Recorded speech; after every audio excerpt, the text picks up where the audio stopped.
माझ्या सुद्धा राजकीय विश्लेषणामध्ये पहिला टप्पा, दुसरा टप्पा, अगदी 7 टप्प्यापर्यंत मी 300 पारचा आकडा निश्चितपणे इंडिया आघाडीला देत होतो.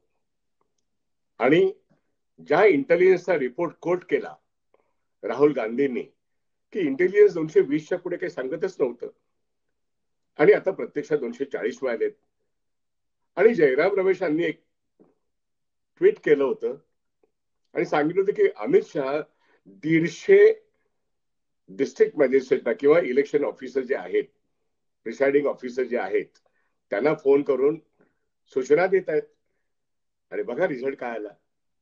म्हणजे जवळजवळ 110 ते 120 सीटा अमित शहाच्या हस्तक्षेपातून, इलेक्शन कमिशनच्या मदतीने, किमान 200 ते 2000 या फरकाने तब्बल 165 सीटा ते जिंकलेल्या आहेत.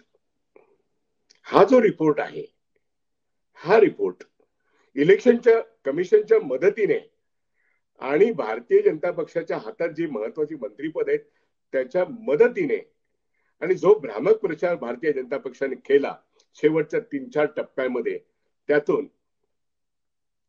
इंटेलिजन्स एजन्सीजने 220चा टप्पा काही पुढे नेला नव्हता.